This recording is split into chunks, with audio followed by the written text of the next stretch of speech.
সাপ্তাহিক ছুটির দিনে ভিড় বেড়েছে পর্যটন নগরী কক্সবাজারের সমুদ্র সৈকতে। এই মুহূর্তে সৈকতে সুগন্ধা পয়েন্টে আছেন আমাদের সহকর্মী সুজাউদ্দিন রুবেল। সরাসরি চলে যাব তার কাছে। রুবেল।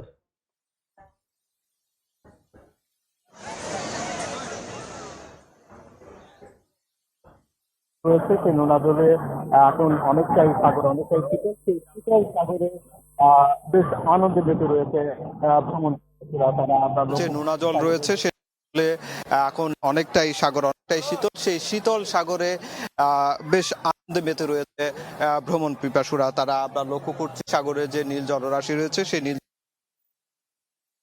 অনেকে ঘুরে আসছে, আবার অনেকে আমরা লক্ষ্য করছি নোনা জলে সমুদ্র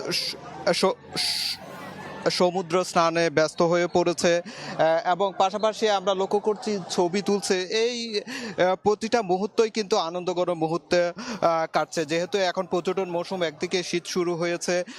সবকিছু মিলিয়ে কিন্তু আমরা প্রতি সপ্তাহে আমরা পর্যটকের যে আগমন সেটি শুক্রবার, শনিবার এবং বৃহস্পতিবার এই 3 দিনের চাপটা অনেক বেশি, যার কারণে পুরো সাগর তীর মানুষের যে আনন্দ উৎসব সেই মেতে থাকে।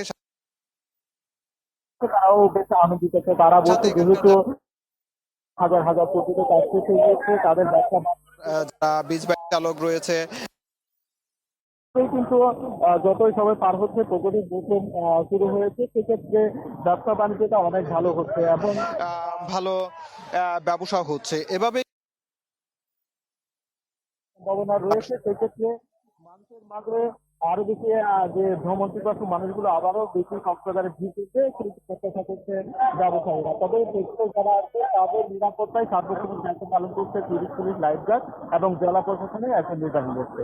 তো এই ছিল আমার কাছে সেক্ষেত্রে থেকে সবচেয়ে।